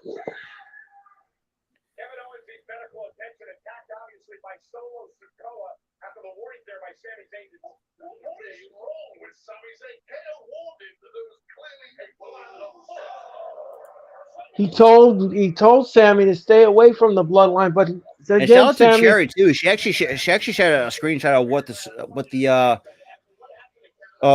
the show was looking like in terms of the script wise. He had obviously kicked up with the Brawl and Bruce tag team match. You had the recap package, Jimmy or Paul and Jay, and then now we're at the main event right now. But yeah, so pretty much so, like I said, and that proves the point that Drew got pulled. And to be fair, I'm going to disagree with Cherry a little bit. Actually, this show was actually pretty good. Cause I mean, yeah. I mean, like I said, it's been decent. The matches have been entertaining and solid for the most part. Actually, the women were okay, better than what they were. Better than Monday, even though women's wrestling will never recover. Oh no! From that blow, we will never recover. That was just so bad. And it still got a 2 million rating for it. Even though that's I'm gonna put it that's suspect as hell. Yeah, wow. But then again, though, I think everyone should be. I think all wrestling fans were tuning in to see what the Raw after Mania was looking like. Yeah, because it's supposed to be unpredictable, Robert. It's supposed to be a night where you don't know what's going to happen. It is a night where you are at the seat of your pants waiting to see what's going to happen. Start fresh. Right. And we didn't get that. No. Absolutely not. No. Oh. They screwed the pooch on that one. Absolutely. It wasn't good. And then when we found out what really happened, that pissed everybody off to no end. Michael is still himself, never changes. Nope. And again, because he came in there and he ripped up another guy coming in, Ruffy. Oh, Ruffy. What up? Yeah, I'm doing perfectly good. And I was watching the SmackDown, but I thought that was gonna be like a huge announcement. But But yeah, he was talking about the WWE. Like the draft, like no, like this, like Right. we need this brand split to fucking. Yeah, Keith, thank God for that. So SmackDown, for the most part, has been solid. I wouldn't say It's been phenomenal, but it's solid. been It's been solid. solid. It's been solid, and it's been entertaining. It's been entertaining. Very entertaining. I'm And not you start going. off with a really very good tag team match because there was no wrong Right. answer of like who was the winner or the loser. There was no wrong answer for that. Right. Yeah, I there's mean, no answer. There's no wrong answer. I mean, you still got. I mean, Ricochet and Ivar. That was fucking fantastic. That was good. That women's match, decent, but It not was. my It cup. was. It was in the middle of the road. It was. It was forgettable. Yeah, so I mean, it was forgettable. I that- would not be watching that again. No. yeah, Key, you went wrong. No, you're not. Holy crap! Like, actually, after the Raw, I actually started drinking because it was just I want to get that out of my fucking head. No, I'm serious. That literally drove me to drink. And let me just say something. I want to apologize to you, Robert, and to Tyler. I'm sorry. I'm sorry that you had to been subjected to Not that. just us, that you and snake. Jeff too. Yeah. We were all subjected to that shit. I mean, it was just. It was just. It was She said she fell asleep early. Good for you, because thank God good you for missed you. that. Oh God. Yeah, It was snake poison. It was snake poison, and it was arsenic all mixed together. It was that's a I'm sorry. It was bad. It was bad. But yeah, so we are at the main event. So like I said, We are at the main event of SmackDown, ladies and gentlemen. We're in commercial. It's been well since semi shit. Yeah. Yeah, Key, I get you. After Roman in the first hour, yeah, it was just nothing but a wrap after that. Right. yeah. But I mean, look, so you had the Brawling Bros taking on Imperium, Ivar and Ricochet in that women's tag match, like no we go forget about. That I would say weak as announcement of the draft, but we don't really need that. And Rhea Ripley cuts a promo of her own. And then actually led up to the Judgment Day and Santos Escobar and Rey Mysterio going at it. And then we're at the main event. Yeah, so they're talking about see what happens. We could actually fit some good stuff in 2 hours instead of fucking 3. Right. Next week on SmackDown, LA Knight takes on Xavier Woods. Again, good lordy. Like, how much more do you constantly screw this man? The dude's a fucking main eventer, for Christ's sakes. Right. Like, we don't need... Like, you don't need him going around to the mid card, the upper mid card, or the low. Well, actually, no. I think where would you even put Xavier? What lower? Just lower mid card. The lower mid card. It's in the basement, basically. We don't need that. Right. The dude's a main eventer. I mean, the dude should be. I mean, look, most case scenario, or I mean, if you're in the best case scenario, have LA Knight like take on the upper mid carder. Like an Austin Theory or him and Gunther. I would not be opposed to that if that was the case. Yeah. That would be a really good money match if that was the case. But here we are. Jey Uso and Sami Zayn going at it 1-on-1. And Sami Zayn is being interviewed right now by Kayla Braxton. She wants a medical update on Kevin Owens. Oh yes. Kevin Owens right now is in the medical room, so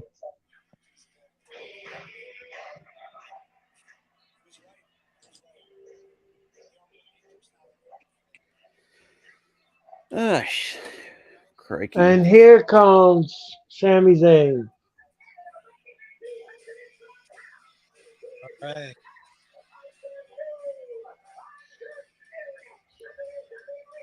Oh, that was...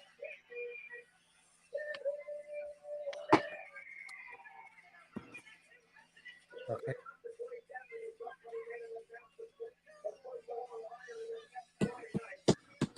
What up, Chad? What up? Hey, No. Chad. Thanks, Chad. Thank you very much. Next week, SmackDown comes to you from Lincoln, Nebraska. Lincoln, Nebraska. It is.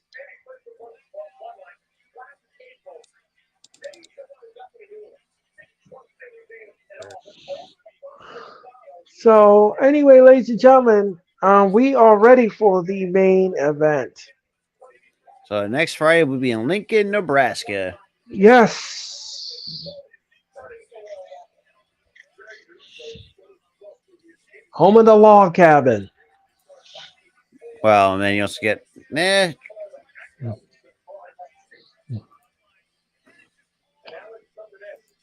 And now the referee has ringed the bell, and we are underway. mhm. They're just stalking each other and just walking around the ring right now.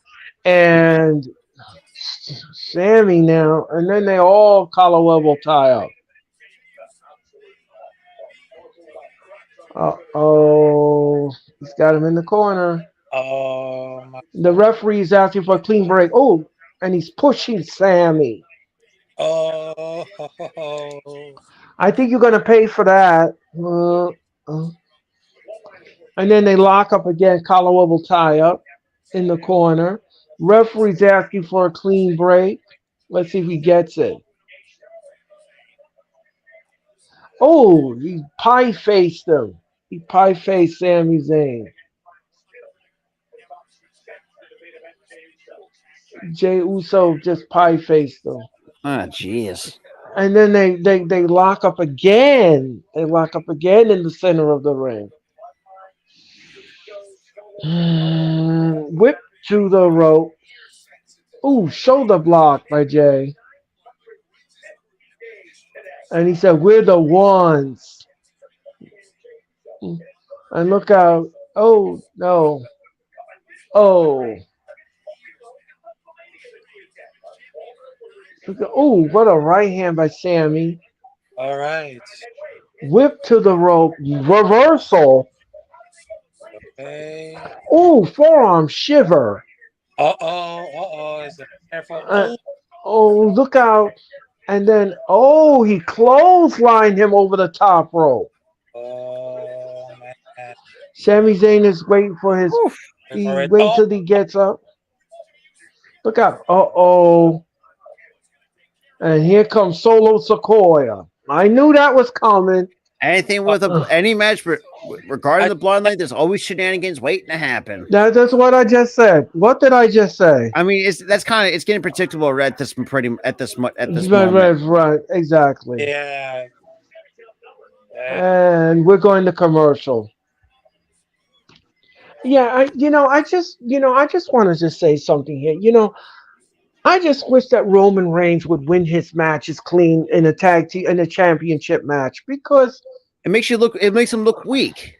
Yeah, with all of these shenanigans. First the referee goes down, then you have this one running in, and it's becoming redundant. Mm-hmm. It's becoming redundant because every match do we have to have shenanigans? Do you have to keep bringing in the sink, the tub, the toilet, and everything else that's in between? I don't know, man. I mean, come on. If I'll say this too, if Roman Reigns beat Cody Rhodes clean in the ring, sure, I would not be as upset or be overreacting the way that we did. Right. It would make him, but obviously that wasn't the case, unfortunately. No. And we all had the right to be pissed. It's like, first of all, the dude, you wasted this man. You very screwed. I mean, if you look at the track record of Cody Rhodes before he became the American Nightmare, dude was getting nowhere. I mean, there was like no such thing as NXT at that point, and you also had. I mean, damn. I mean, we had to go sit through a few years of fucking Stardust, and that was a fucking mess in its own right. God damn. And then it got to the point you're already pissed that man off. Let him actually walk. Leaving, and become the star that he is now. Like, and that proves back to my point. What was the point of bringing them back? Right, and that was another thing too. What was the sense of bringing him? And what was the sense of making him win the Royal Rumble? What was the sense of that? Like, the Royal Rumble pretty much is meaningless now because of that. Yeah, because mostly from the men's side. But they actually they followed through with the women's side. I'll say that I will give it that. So the Right. women's actually still kept the stipulation intact. But with the men's, what was the fucking point? Right. And the fact you had him come at 30 was that didn't make no sense either. Right. You could He at least should have. should have had him like the top 5, top 15 at Right. most. Yeah, I think he should have been number 15 or 14 or 12 or something like Somewhere that. and like right in the middle. Right. And you should have like the And low, like the lower guys in like the from 25 to 30. right. But Um, then again, this is Vince McMahon we're talking about here. what I said earlier. What I said earlier, I mean, and I said it on my show last night. This is why. Why do you think Cody Rhodes? Like, this is why sometimes. This is why you see other companies like AEW, New Japan, even though Impact hasn't really been as popular in the last few years. Like they actually know how they use their talent correctly. Even the other like smaller indie promotions, like they care for their talent. But it's like Right. but that's the biggest thing with WWE is like not like if you're not like a household name like a like say a Roman Reigns or part of the Flair family, you ain't seeing shit. Right. You won't be knowing good graces with Vince McMahon because remember the Anoa'i family's always been in good graces with Vince McMahon over the years. I mean, think about it. Rikishi. Well, then again, I don't know. I don't ever know if Rikishi was ever in good graces with Vince McMahon behind the scenes. Anyways, I know The Rock has been a little bit, even though I did like the rivalry a little bit. Even though the funny part when he smacked the shit out of him before he got the night off. Right. I was like, damn. Like you could have like the fact he allowed that's just like, damn. I was like, you could imagine looking back and say you could imagine like any superstar wanted to do that. Right. Actually, don't look out! Sammy now with a big boot. Sammy now is going up to the top rope. Oof. Sammy now. Oh, what a super kick! And he sold it. 1, 2, no. Oh, that was close. What I don't want to see in this match is Zayn getting not only Sokoya, but I don't want to see Sammy getting pinned here. You don't pin the champion. Yeah. You don't do that. No, because first of all, you just had these guys win their tag belts. You're gonna unfortunately have to let the Usos go on a losing streak. Right. Now the question is, who's the next tag team to go against Sammy and Owens? The one team. Well, yeah. Well, they're saying it's supposed to be the Street Profits, but I don't agree with that. Street Profits, I think they already had their time, but I wouldn't be opposed to that in a way. Oh, I see giving like another team. I mean, what are the Street Profits? 2-time champs now? Yeah. I would say give the one team in particular I want to see if they, if the time is right to drop the belts was to the Viking Raiders. No, that's my team. To be Lola, the next 1, 2, go. Or not the Viking Raiders. Also Imperium, Ludwig Kaiser, and Giovanni Vinci. Oh. Man, it's been first of all, it's a long time overdue for those two teams to win tag team gold. Exactly. I mean, you can make the Imperium look very strong with all of them holding tag with old WWE gold, even though let's be real, they're not actually gold. It's actually made out of colored steel. Or Oscar the Grouch can steal. Yeah, that is, even though pretty much copy and paste.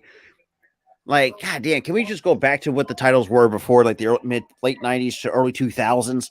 Shit, I even enjoy like the old women's title from back then too. Then, I mean, the Intercontinental. I guess you can. I said go back to the Intercontinental title that Cody brought back when he was actually dashing Cody Rhodes at one point. Yeah, actually, that's a very underrated gimmick of his. I mean, that dashing gimmick though was actually not that bad. I thought that was actually entertaining for what it was. Yes, and the fact that nice and Seguri, God, yeah. And now I think he's trying to give him a superplex, which is not working because Zayn is just pounding on the back like a drummer. And let's see what he's gonna do here.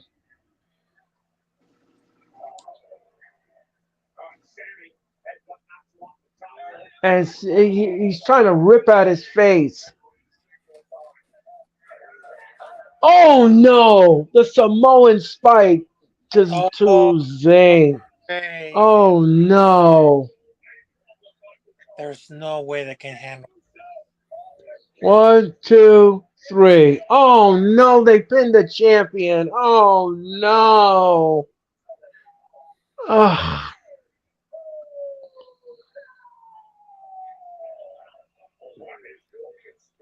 He interfered with the Samoan. God, I hate that. That sucks. It really sucks. That was. This is why I cannot wait for this Bloodline storyline to be over.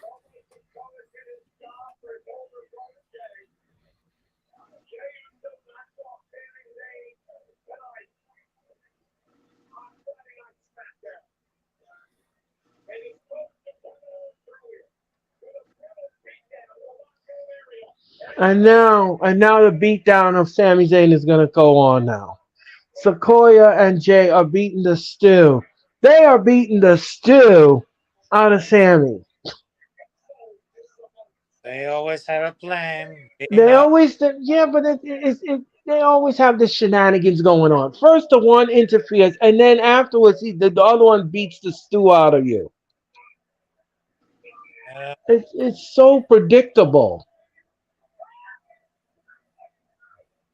I mean, Look, he's going to do it again. He's going to give him the Simone Spike again. boom, boom, boom. Oh, no, wait. Jay stopped him. What's this? Oh my God! Cannot believe this. Okay, that's interesting. Why do I feel? Oh, Jay and Solo are just staring each other down. Oh my God! Oh! Super kick to the face. Oh! Get the chair. He said, get the chair. Uh-oh. Oh no! Oh, no. There's no way. Uh-oh, here comes Riddle. Oh my God!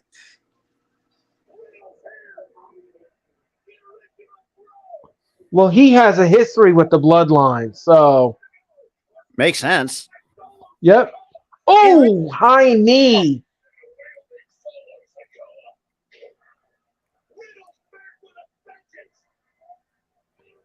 Oh, Oh, nice leaping knee strike. Yep. Nice. Oh, nice ripcord knee. yeah. Oh, there you go. There you go. Nice MMA combo, and out goes Solo Sikoa. Ooh. Right. Why do I have a feeling that we might be All right. could potentially see a Riddle, maybe Riddle. And that is how SmackDown goes off the air. I didn't like the ending of the pin. I didn't like it. I'm with you on that, man. Yeah. I didn't like it. I didn't like it. I don't think the champion should have been pinned there. I don't like it. I'm not a fan of it. I like I said, I'm with you on that. It's just, it doesn't make sense. We're what? How many days old? Because I am not going to be counting. Actually, we're April 7th. We're a bit of a almost a week. Almost. We're 5 days removed from WrestleMania, and you do it like that. Right. Oh yes. There's no reason for that. No. But it's whatever, I guess. But honestly, even with that finish, still a really good solid show tonight. Regardless of that shitty finish. Right. Like I said, that for me, I don't think that finish would ruin the show. I think it was still a solid show regardless. Right. Now, yeah, I mean, there was some question. Yeah, were there questionable decisions? Sure. I mean, you could make the argument. Yeah, there's some questionable decisions that were made. But looking at this from a creative standpoint, it's been night. It's night and day. Let's be real. Right. Yeah. From in almost about a week, give or take. From a horrid honeymoon that's just to I just from made a me shudder just after that. That would it's just like it's just a never-ending boil on the butt. well, and Davey has to take it into consideration. Before Riddle missed some time, he also got there was involvement with him in the Bloodline storyline, so he kind of was coming in a way. What I guess he caught the crossfire. I guess you could say, Right. But regardless, still better show than Monday Night Raw. The preview for Raw for next week, it ain't looking too good. So, Earl, God bless you and Jeff, or whoever else is doing that as well. Yeah. Yeah. But We're I don't know what to say anymore. I don't know either, man. I really I don't. can't. I'm at a loss. But with that being said, shout out to Rafi coming from late. Obviously, like I said, better show. We'll see how next week Friday Night SmackDown is looking like. But yeah, outside of that, I got nothing else to add. And we're out of the building, everybody. Have a good night, Good everyone. night, everybody. Good night.